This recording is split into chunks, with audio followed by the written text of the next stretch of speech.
Kravitz. If you have not followed his Triple H Horse Racing podcast, you're missing out. It's one of the best podcasts in the country.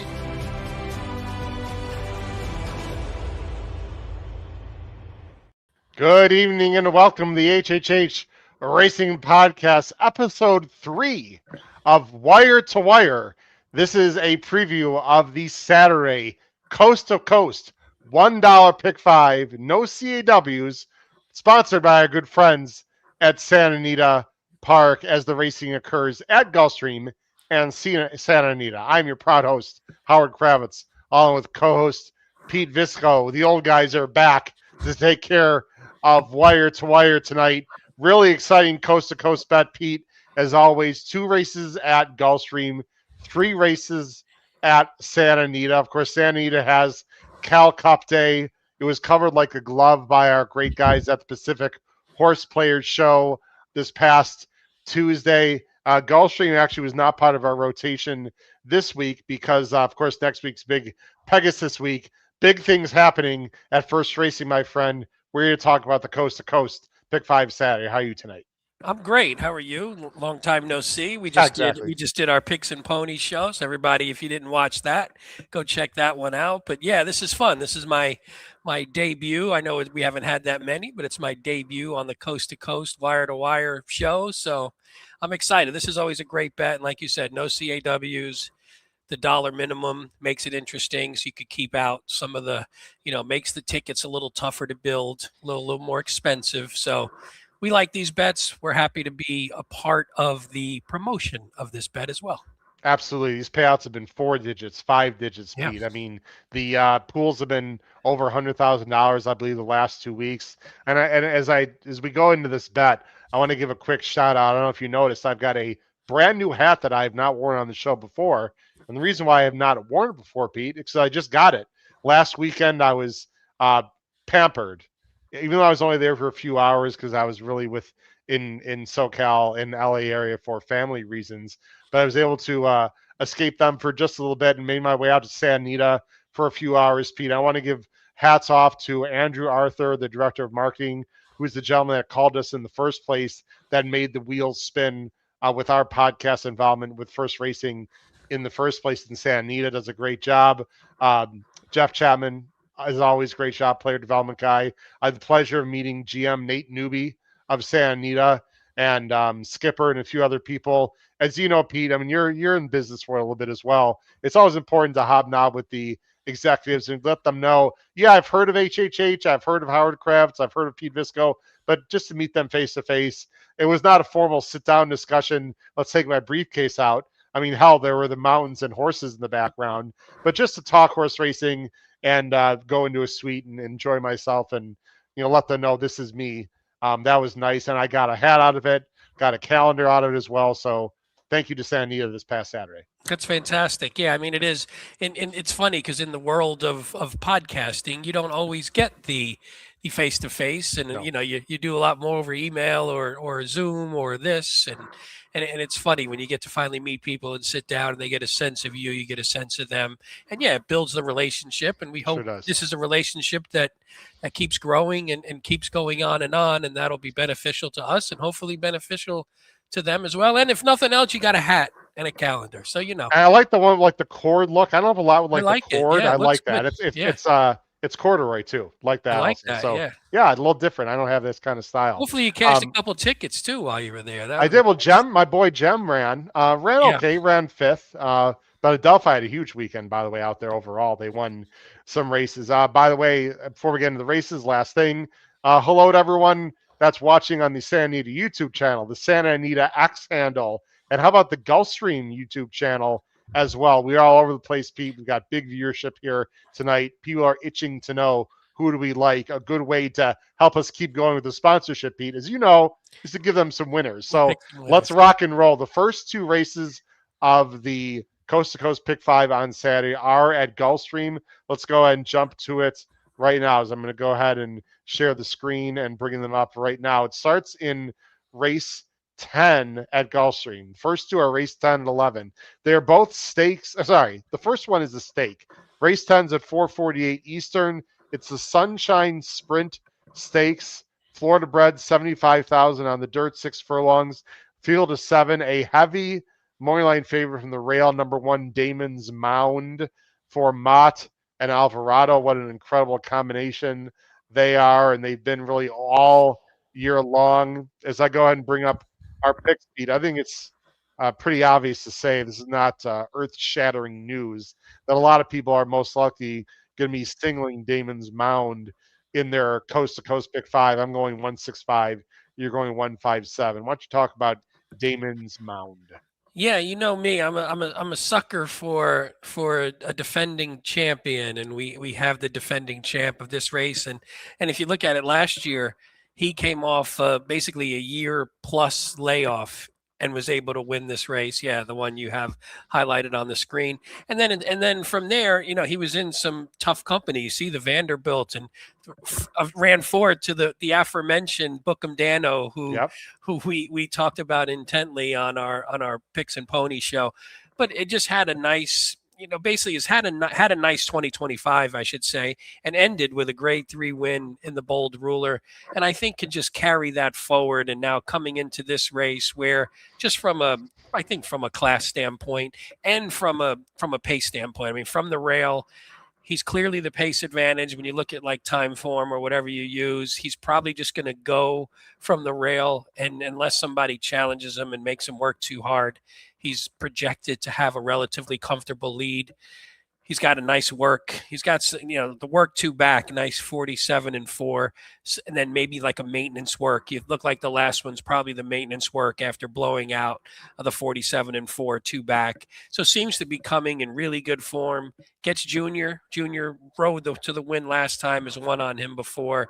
There's just a lot to like. He has a win over the track, as we said, since he's the defending champ. So a lot to like. He's a real honest look. He's one of those horses. Yeah. He's not a superstar, Pete, but he's a Florida bred who's won almost $1 million. I mean, if he wins this race, he'll cross the $900,000 mark. I mean, anyone would love to own a horse like that by Gervin out of a Stroll mare, and Stroll was actually a real nice turf horse. So anyway, they've done a great job with him. The rail can be a bit tricky. I just trust Junior. He doesn't have to have the lead, Pete.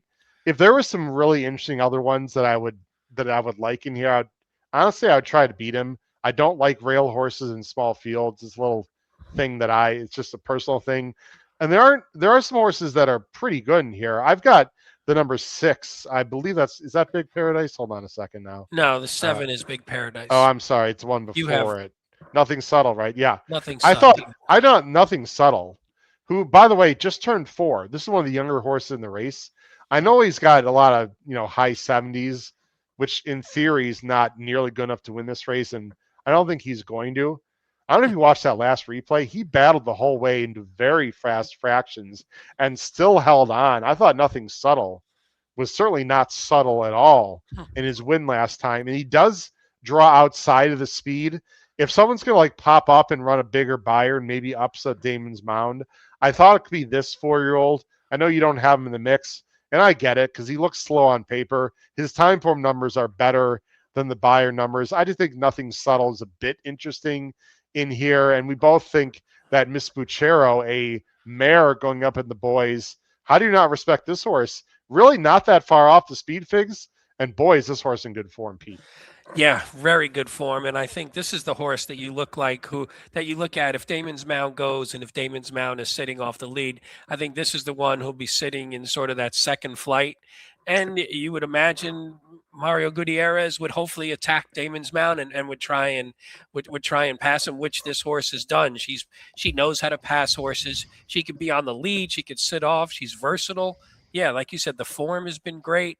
She actually had her lifetime buyer top in her last, so she's still improving a bit, even at now a newly turned 6 years old. I don't know. I think there's a lot to like about her. She's 2 for 2 at Gulfstream. She obviously loves the distance. She does lose IRAD, but it's not like she's had a multitude of jockeys, so it's not like she's losing a jockey who's been on her forever. So I don't think I think she can win this race because, again, I don't think Damon's Mound towers over the field. No. I just think he's the best horse, but not by so much that it's insurmountable.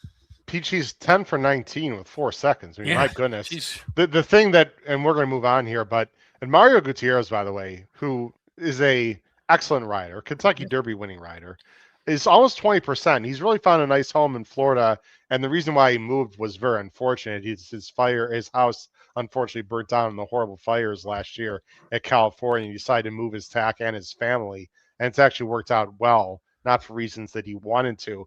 I guess the main question is, when do you push the button with this horse, Pete? I mean, just go after Damon's Mountain right away. Obviously, they're going to read the break. Honestly, if you bet Miss Buchero, you can't let Damon's Mountain just walk on the lead. I wouldn't mind if you're fans of this horse, just go ahead and, I'm not saying get into an all-out crazy speed duel, but at most be like a half a length, just be on his flank and really take it to him, because I don't think you're going to beat Damon's Mountain otherwise. No, I agree. I think that's the perfect trip for this horse, and that might cost you second and third also. But are you in it to win it or not? Right. That's my feeling. Well, that's why I think your idea of having a horse like nothing subtle, sort of sit off those two, maybe. Yeah, if maybe they do too much, or Miss Buchero tries too hard and then fades a bit. But yeah, I think it's to me it was sort of a 1-5, which again I'm not saying much. It's a small field. They're big favorites and they're classy horses.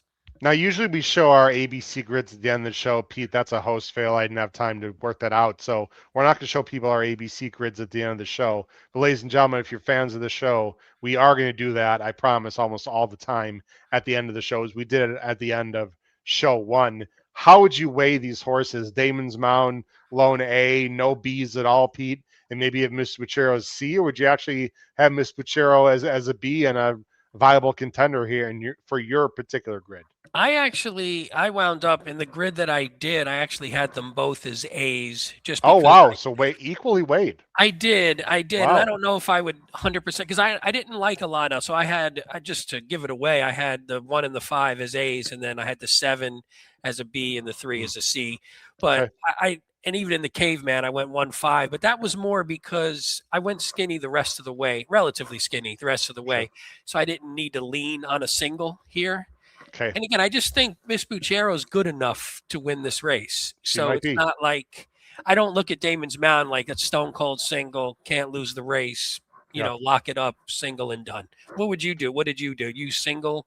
I have Damon's Mountain as of right now, lone A, and then I have 3 C's. I couldn't decipher between Miss Buchero and Nothing Subtle. I even had the 4 in the mix a little bit, but to me, it's just a lone A. I'm just going to single. Look, I know he's going to be 3-5, 4-5.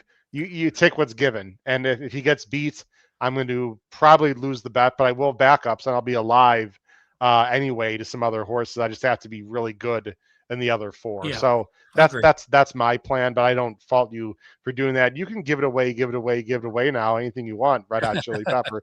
Red Hot Chili Pepper fans out there. How about that little musical reference? No, I will not sing. Don't worry. Okay. Anyway, the minute you said that, I love that song. We want to keep our viewers, so no singing. We do. All right. Well, let's go to the next race. I'll tell you what, Pete. Race 11 at Gulfstream is fascinating. I really like these main special weights on the turf. They're usually pretty darn good quality. There's a lot of things you have to look at. Workouts are available. Some of them are on video. I really think you can get prices down at Gulfstream during the championship meet in their maiden turf races. I really like these kind of races, especially the main special weight ones. Let's take a look at that right now, because the next race is race 11, and it's main special weight on the turf. It's the last race of the day at Gulfstream, the second race of the Coast to Coast Pick 5. 84K is the purse, mile 16th. Notice the rails are out 45 feet. They're going to be down, of course, on Pegasus Day next weekend, but they're out 45 feet. What that means is that usually favors speed. So no guarantees, but it would favor speed. Does not necessarily favor inside or outside posts, but does favor speed. The morning line favorite is the number 6. And I was surprised to see this when I saw the morning lines. Pitkin, who has never been on turf, for Ian Wilkes and Zayas, and all my picks, Pete, were based on horses where we did not see the morning lines. I'm assuming it was the same for you. So interesting. I'm a little surprised that Pitkin, number 6, is the morning line favorite. Let's see where we're going. Well, that's why I was surprised, because I thought I was getting cheeky. Apparently not. I'm going 6-5-2. Pete's going 5-10-7. I would be shocked, Pete, if the number 5 Arkhipov for Chad and Tyler G, who's currently 7-2 by Brian Nadeau, is not the favorite on Saturday. Yeah, that was my assumption. I was pretty happy seeing this. Yeah, I sent you the picks before I saw the morning lines, so I was pretty happy when I saw the 7-2. Just probably not going to get it, but it gives you a little hope that maybe there's a chance. But I do think that this is a pretty tough, and I have some, unfortunately, I have some nice poo-poo stats for your 6 that we'll get to when we talk about that one. But this is one where I'm just refreshing, by the way. I'm refreshing when we get the morning lines up. Get Sorry. the morning lines. You can just go ahead and keep talking. Yeah. So obviously you like a horse when you're looking at a young horse who just debuted. You always like a horse who debuts long. So they sort of knew, Chad obviously knows what the hell he's doing. They sort of know that this horse is going to be a horse that we want to go long with, even though it's out of Munnings. But I think on the dam side, there's plenty of route. The winner came back. Asbury Park, who beat this horse back in June, came back and ultimately won a grade 2 a little bit down the road because it run a few times. Yeah, you could bring it up on the screen. Yeah, another Chad won the Jockey Club Derby Invitational. So that was at least flattered a little bit. This horse was gelded since last. Again, I said there's distance on the dam side, and Chad Brown, and this wasn't a small sample size. I didn't write down the number, but 40% wins, 70% in the money. Second-time starters who were in the money in their debut in maiden turf routes. So they run well first out, and then that next time out is when they really pop. And I think this is one who has a chance to do that. Like you said, the worry, we got to hope you're not too far back. Let's keep the horse within contention, keep him a little bit closer, and see if we can get that closing kick. Pete, this is a fascinating horse. If this show was 2 hours, I could talk an hour. Let me just throw a few things at people. First of all, I have full respect for Brian Nadeau. I'd love to get him on the show like right now and ask him why he has Pitkin as the morning line favorite, because Pitkin, the 6, has never been on turf, and the number 5 ran a good first race out as Chad and Tyler. So it's really, unless he's got inside intel, like it. But again, when you make a morning line, you're not really supposed to use inside intel. You know what I mean? I'm not saying he does, but it's supposed to be with the public. As we know, by really a buyer thing where the buyer, like he has I don't know 80 buyers in there. I don't know. But here's the thing. Here's the thing on Arkhipov. Let me throw some stats out there. I'm gonna put myself on screen, Pete, because I really deep dove. First of all, we all know Chad doesn't do great at Gulfstream, and his ROI is awful. Let me give Spiel interesting stats. Pete, in the last 5 years, Chad Brown with 2- and 3-year-old maidens is only 14%, way below his average, 48% in the money, $1.10 ROI. That's with 2- and 3-year-old turf maidens at Gulfstream last 5 years. So basically his better younger horses, he usually goes, they're not running at this time of year, or they're at Tampa. That's basically what that means. Okay. However, his 4-year-olds and up last 5 years at Gulfstream, 22% on the win end and 41% of the money. He is appreciably with better ROI. For some reason, Pete, he's appreciably better with his older maidens, his older horses that haven't broken their maiden yet at Gulfstream. I found that to be interesting. So there's a lot of mixed signals. That tells you, ooh, you like the horse. What I don't like about this horse, Pete, when's the last time you saw Chad Brown at 22-1 at Saratoga in his debut? That tells me they didn't think very highly of this horse. Okay, number one. Number two, where has he been? Number three, they gelded him. And number four, I watched the replay. I know he got a nice buyer, but he sort of flattened out late, and it wasn't like your typical Chad, like explosion. He looks like a big, heavy horse. I think that's why he was gelded. I don't know, Pete. He could easily win this race, of course. I've got him second. He's going to be 8-5. I don't understand. Again, I respect Brian. I just don't understand the morning line. He's going to be 8-5, and I don't love him. I really like Pitkin, and the main reason I like Pitkin is the workouts. He's faced good horses. I bet him last time. It was a mistake. He wasn't ready for his first start. Vital Mind is very good. This horse wants to go long, Pete. I watched both of his workouts at Palm Meadows, which were available through First Racing. I like the way this horse reaches out, Pete. I like, I'm a big visual guy. Yeah. Doesn't mean I'm going to be right, but he blew out his workmate. I like the way that he reaches. He's certainly got numbers. He's bred right on turf, right? Walkabout was was actually dropped. Walkathon. Remember, Walkathon's a nice horse. So I just see no reason why this horse can't run well. I'm hoping he's not too far back.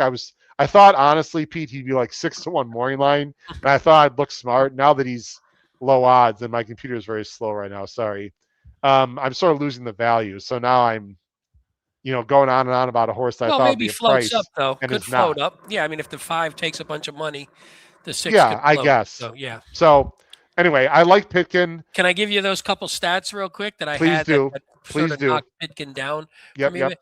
Ian Wilkes. This is an ugly one. Dirt to turf in the past 3 years, 0 for 70.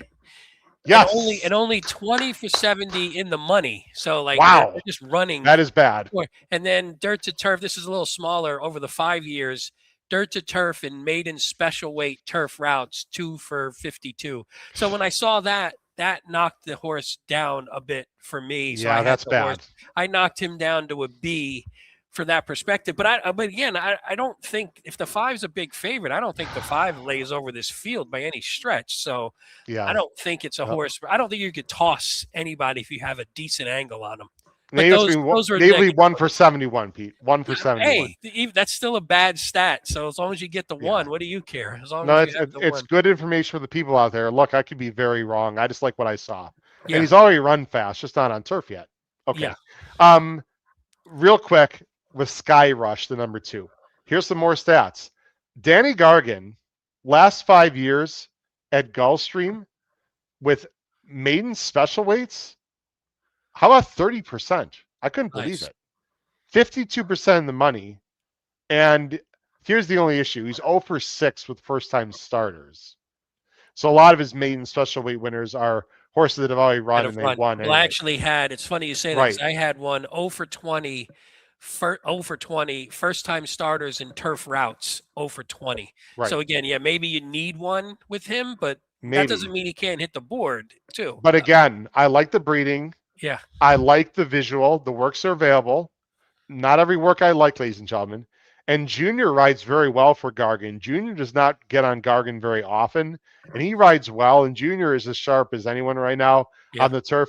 Pete, I just don't love the 5, Arkhipov, to win at 8-5. And frankly, Besame, the 7, and some of these horses, the limited edition, they came out on the same race. I don't know.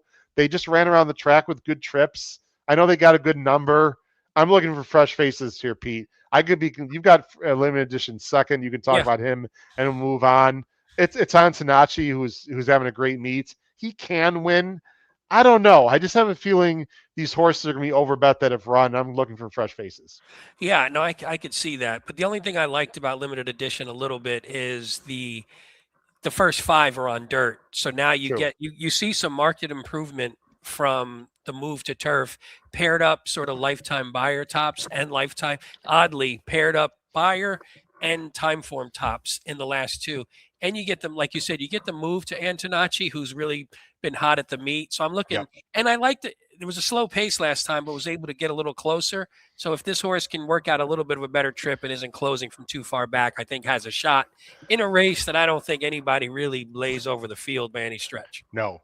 In the first leg, you could single. The second leg, you can go 4, 5, 6 deep, as many as you want. I'm going to try to not go as deep as many others will, but I totally get it. Probably a spread race. Probably the last leg of the all-turf pick 3 at Gulfstream on Saturday as well. All right, let's go to Santa Anita now, because the last 3 races of the coast-to-coast pick 5 are at Santa Anita races, was it 6, 7, 8, correct? Yep. Race 6, 7, 8. I'll tell you what, also at Santa Anita, not only do they have the coast-to-coast pick 5, they've got 2 other really good bets. Here's one you might be interested in. Play the Santa Anita All-Turf Pick 3. The last 3 turf races on the card. $3 minimum. Player-friendly 15% takeout. Every race day at Santa Anita Park. Love those all-turf pick 3. One. The $3 pick 3, you get one little price and it completely blows up. Let's go to leg 3 of the Coast to Coast Pick 5 on Saturday. It's an allowance optional 20,000. It's Cal Cup Day.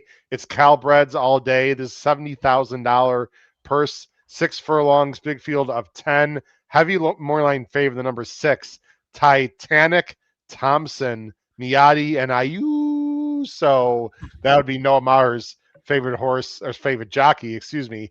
No one's in for the tag except for the number 8, Refocus, just to keep that in mind for everyone.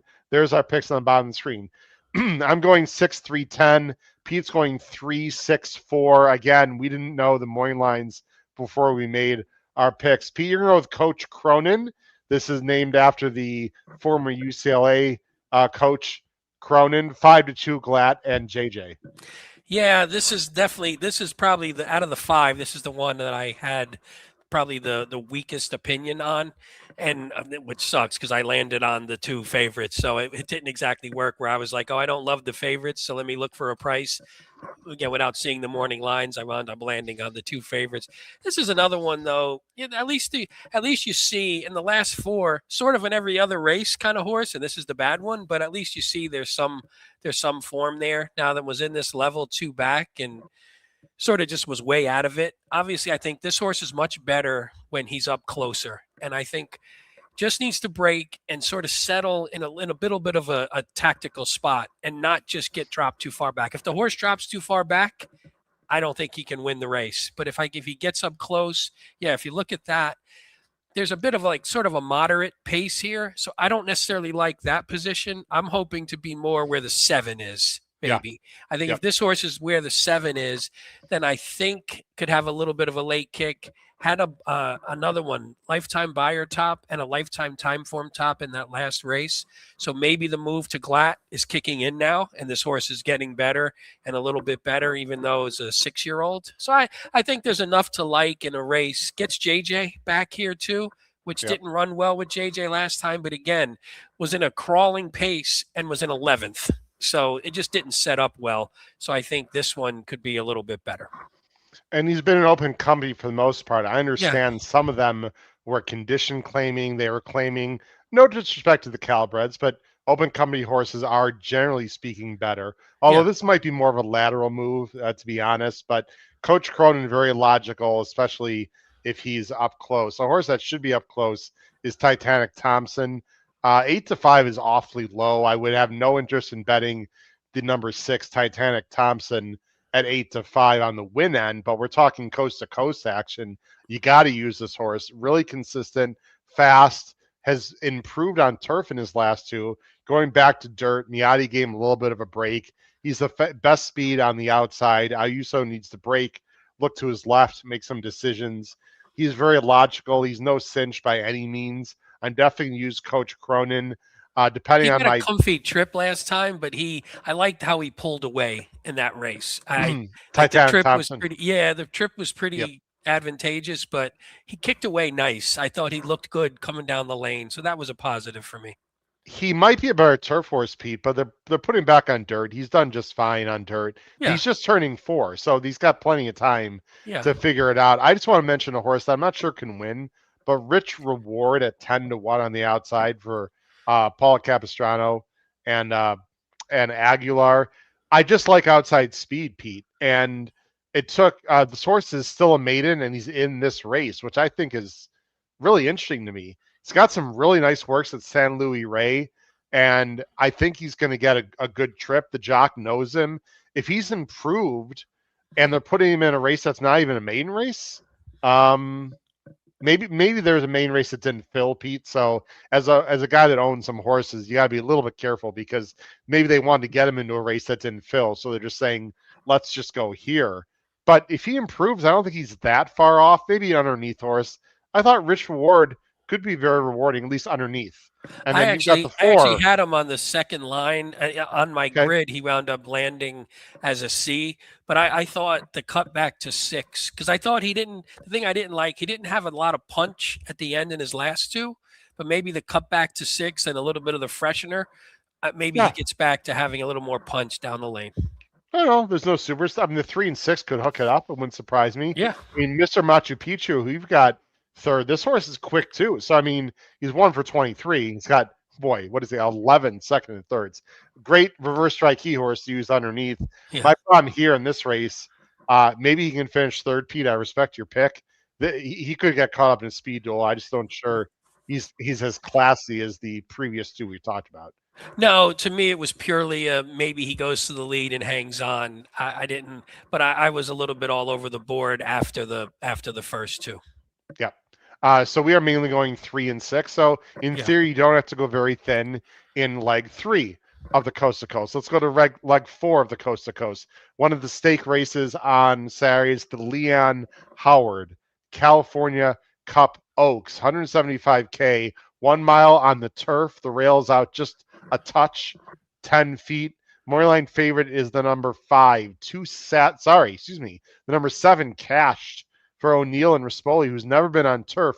And then you have 2 Sassy at 5-2, who has been on turf once. I thought there was a lot of early speed in this race, Pete. I thought this race was a bit tricky. Let's see where we're going. I'm going 3-7-5. Pete's going 6-3-7. Interesting. Pete's going with Cecilia Street, a horse I don't have in my top 3, but I'm using this horse a little bit underneath. For Leonard Powell and DeMoro is actually having a very solid meet, Pete. 6-1 on Cecilia Street. What say you, sir? Yeah, this is one where Powell he's not hot on the win end, 1 for 18, but at least the horses are running a little bit, so he's getting seconds and thirds. So sometimes that's more maybe a little bit of bad luck as opposed to just having a terrible meet. I think this one's just improving, and I think this is the surface. This is the surface that she wants to be on. So I think hopefully keeping her back on the turf, which I like. And then she won her last 2. And I think the thing that I like, I agree with you. I think there's a little bit of speed here, and I think she could sit just off, and she's shown that she can sort of pass horses and win. And I like that in a horse that's still relatively inexperienced, especially on the turf, and has done it in the last couple turf races and even ran well on the dirt. 2 back, better than they had. Like lost to 80s, who's also in this race back on October 18th. But 80s just sort of got away with a pretty easy lead in that one. And this one was a little further back than I think we would like. So I don't hold that against it. I think 80s just got the better of the trip. And I think it could work opposite here. I think Cecilia Street can work out a really nice trip, get maybe first run on some of the other closers. And I think it'll be in a good spot. Now I have to just see if she could finish it off. Yeah, I mean, there's no killers in here. No. They've got a moderate pace. I'm not sure I agree with this, Pete, because on paper, the 5 is very quick. The 7 only knows one way. The 8's got to go from the outside to some extent. The 4 is not slow. I project this to be a faster pace than what Timeform says. And that leads me to the best closer in this race. Now, number 3, and by the way, the Pacific Horse Player boys, especially, just Noah and Jackson. Ryan is out of town, but coming back soon for a nice vacation with his girlfriend. They both like C Drew also. I'm talking about Jackson and Noah. I believe Noah did. I know Jackson does. The number 3 here. Look, maybe she's going to be too far back. I don't know. But she's a solid closer. She won easily first time out by 2.5, which is a pretty sizable distance of winning, going 6 furlongs. And then they threw her into the Wolves and the Jimmy Durante. I watched this replay, Pete, and I don't know if you watched it. We haven't shown a lot of replays tonight. Let me very quickly just go to the stretch here. This became a very live race. And C. Drew doesn't look like she did much running. She's the 11. I'll just go right to where I want to talk about. This was a very passive ride. I don't know if the jock just didn't have room or what the deal was. I'll let people make their own decision. C. Drew is right here, Pete, in the green silks. Now, she does save ground the whole time. Let me go forward a little bit. She saves ground the whole time. She's right here, Pete. But there wasn't like a lot of intent to like shoot through a hole. Now, maybe she was in tight a little bit there. But you look at the hands of the jock, like, I don't know. He's just not, I hate to say not trying, but right here, see, he's just sort of, I don't know, just sort of riding along. I didn't see a lot of aggression there. He's right here. He still doesn't have room. He's having the gallop out, Pete. Yeah. And this was a much, much tougher field. I don't know if she's good enough. I might be nitpicking there. I might be reading into something that's not there, Pete. But based on the fact that the 5's got to go, and she's never been this distance, right? The 7 is a one-way horse. She's got to go. She has been the distance. She's never been on turf. What is Anton Georgi? He's just going to like sit? I mean, I suppose he could, but this 8 should be forward a little bit. I have a feeling that there's more in the tank with C. Drew than we saw in that last race. And these are just Calbreds. I like this horse a lot. I just hope she's not too far back. And that speed fig, at least by the time form, Pete, is much better than it looks and puts her just as good as the 5 and 7, if not even slightly better. C. Drew is a major play for me on Saturday. I just hope that replay was not misleading to my eyes. No, I agree with you. That's why I had the horse second, and it was neck and neck for the 6 and 3 for the top spot. But I agree with everything, and I think I think it was I have it somewhere. Multiple next out winners came out of that race, so that race was just tough. So even if she wasn't good enough, and if the ride was even a little better or maybe more aggressive, she still might not have been good enough. But that doesn't matter in this race, because she could still be better than these horses and not be good enough to win a Grade 3. So I think the drop to this level is going to be beneficial regardless. Agreed. The last race of the Coast to Coast Pick 5 on Saturday is a stake race, and it's the big one out in California for 3-year-olds. It is the California Chrome, aptly named Cal Cup Derby for 3-year-olds. Mile of 16th, sort of the California Kentucky Derby early in the year, I suppose you could say. 175,000. Some nice horses, big field 11. They've been battling against each other several times, including a race on the undercard of the Friday Breeders' Cup, I believe, if I remember that correctly, which we'll talk about. Thank you. The money line favorite is Ocean Bear, who won that race that I just mentioned. For Papadromo, who's having a great meet, and Rispoli 5-2. Let's see how we're ending this Coast to Coast, and that's not how we're ending it. Hold on a second. Sorry. I'm making a mistake. I was going to say, I can't believe we landed on the same I just horse. didn't, no, this is right. I just didn't get the scroll here. Hold on a second. I'm sorry. Some reason I wasn't scrolling. We are. I'm going 4-6-8. Look at this. You're going 4-6-3, Pete. We're ending on the same note. Coincidentally, with a horse that should run well on the day of this race. Smoothin Saturday, McCarthy and Tiago, 2 for 2. Yeah, I thought this was an awesome race, by the way. It was a real fun one to handicap. I think you can, there's another one where you can go a lot of different ways. I don't even have anything too crazy here. This horse has run well both times. Again, I think we should, again, the projection is saying we should get some pace. I think there are horses in here that look like they need to be on the lead or at least close to it. And I think this one is going to benefit from that. We're going back to McCarthy, who won on debut with this horse, beat a couple other horses in the race, which I like to see because, again, like they've all been knocking heads and such. You got the incremental, you got the nice race 1 to race 2 incremental figure increase, both time form and buyer were sort of in line, which I like. So I think there could be another move forward here. And again, I just think can work out a really nice trip. McCarthy has a stakes win too. I like the horse that actually has a stakes win and didn't just come off the maiden breaker. McCarthy, 28% wins, 56% in the money, first after the trainer switch on dirt. And I mean, he had the horse already. It's not a big deal. Had it back in November. But I think there's a lot to like, and I think the 5-1 is probably going to be – you're probably going to get that because I don't think anybody in this race warrants getting bet down too much. So I think you're going to get pretty decent prices on wherever you land. I would agree. He's very honest. I got nothing to add. He's likable. It's a pretty wide open field. He's going to be a little bit of a price.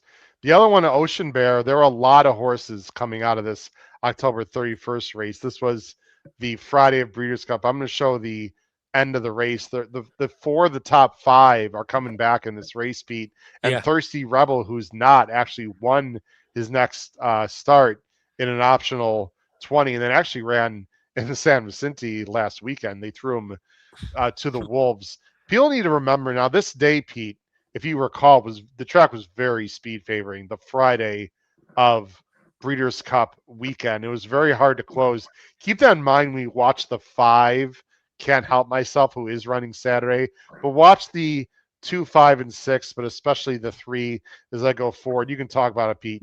2, 5, and 2, 3, 5, 6. The winner was the number 2, getting a perfect trip, Ocean Bear. Yeah, it's funny because this horse, and if you watch the last 2 replays against some of these other horses, this horse got actually very similar trips. So it's one of those ones where you're like, oh, just keeps getting perfect trips. And you go, well, maybe eventually that becomes a skill and not just coincidence. And yeah, it just tips out. That's Can't Help Myself on the lead, correct? Or is that Can't Help Myself? No, that's Sammy Davis. That's Sammy Davis. Yeah, Sammy Davis on the lead. And I think just sort of grinds his way by. It wasn't anything super powerful. And Can't Help Myself is funny because Can't Help Myself closes here and closes for a piece and looks like, but then 2 back when they ran, Can't Help Myself was the one on the lead and looked to fade late. Right. So you sort of got missed messages from that one. But I think Ocean Bear is just one of those horses who seems to work out a nice trip, can close a bit, again, can pass horses, has the win over the track, has the win in the stakes company, which we like. Did have another one with a buyer top and a time form top last out. So keeps improving. I think there's just a lot to like about this one. There is. I don't want to put a horse on top Pete that's never gone the distance. That was my only It's a Baltoro. He should be able to handle the distance, right? Okay. Square Eddies can do anything. Yeah. But he's never won 2 turns. And I think that's a major advantage to horses that have. Plus, I know he gives himself great trips, but he is still getting very good trips every time. Yeah. Eventually, he's not. Maybe it's going to be Saturday. I mean, I like the horse. I've got him second.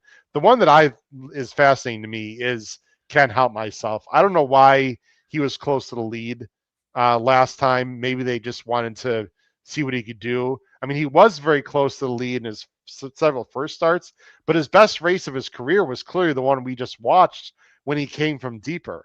The fact that he got 2-turn experience last time, I like. I will admit he didn't run great against Smooth Saturday, and he only lost by 3 lengths. I think he's more, better closing, but he's been working very well. And I'm hoping the track's will be a little more fair. There's also more speed in this race. And I'm hoping Fry takes him back the way Rosario did, and he makes a run. And I'm going to get a price with this Sadler horse. I've got him third. I think Can't Help Myself, if the race falls apart and if he's ridden correctly, has a big shot. I know those are some ifs, but he's my sneaky horse of this race. Yeah, I didn't know what to do with it because last time watching that, and we don't have to show it. It's not that interesting, but I just thought he didn't finish as well last time. But maybe he was a little too close last time. Maybe he's a better 1-run horse, or something late. So if they take, but the funny thing was you had Rosario, and we know Rosario sometimes can drop a horse way too far back, and maybe that's why. And then maybe they're going to keep this horse close, and he doesn't have that finishing kick. So I had a hard time with him. I wound up putting him at sort of like the BC level because of that. But I thought of him as a board horse, but who could win if everything went correctly is basically the way I looked at it. Yes, I don't disagree. We got some people in the chat. I apologize. I've not done a very good job. Jim Pillars. What's up, Jim? Good luck to your Buffalo Bills, by the way. Jim is from Buffalo. I think they've got a real shot. They got some injury issues with their wide receiving core, but they've got a shot to upset. Actually, their favorite, I think, at Denver, if I recall. Or it's like a pick 'em. It was close, yeah. Really excited to see the non-CAW low takeout wager. We all are. All who wager really need to support these types of bets. Thank you, Jim Pillars. We do appreciate that. I see Robert Segura in the chat and Felipe Hernandez. Hey, chat, it says I hit the like number 10. Not sure what that means. He likes the 10. Yeah, it's the 10 that I was talking about before in the previous race. And then Arkhipov again for Jim. Interesting that Arkhipov is 22-1, like we said, in his debut for Chad. His better horses are usually well known to the knowledgeable Saratoga bettors. Couldn't agree more. Arkhipov is probably the one horse in the sequence, Pete, that's very polarizing. I think some people might single that horse.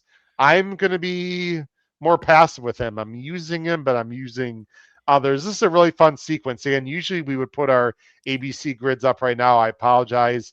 We're not going to do that. Is there a horse you could think of just to close off the top of your head, Pete, that you would really crush other than, well, you don't love necessarily Damon's Mound. Is there like a sneaky horse you'd like to use, in this sequence did you also put a win bet on, a little bit of price shot? Anyone off the top of your head you can think of?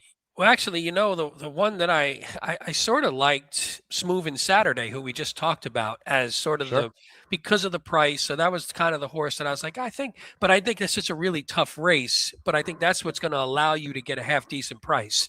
So I kind of like that one, and I think that 5-1 should hold most likely. And I think Ocean. What was it? I was going to say Ocean Bear. It is Ocean Bear. I think Ocean Bear will take the money, and I think that's sort of a logical favorite in that one. Yep.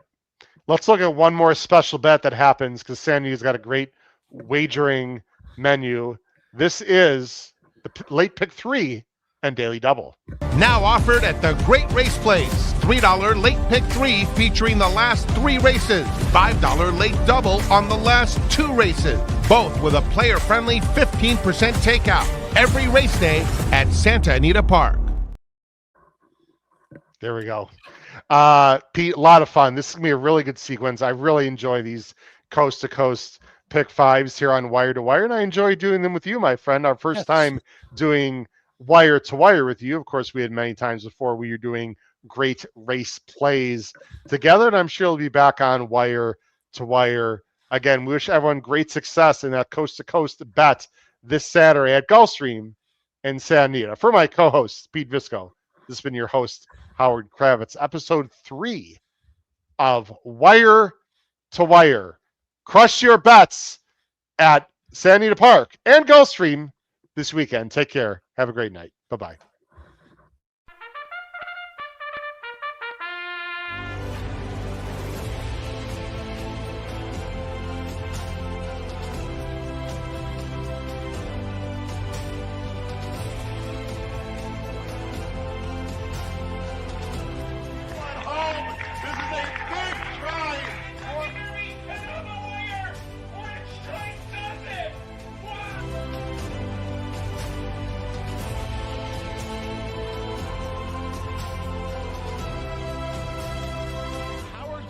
If you have not followed his Triple H Horse Racing podcast, you're missing out. It's one of the best podcasts in the country.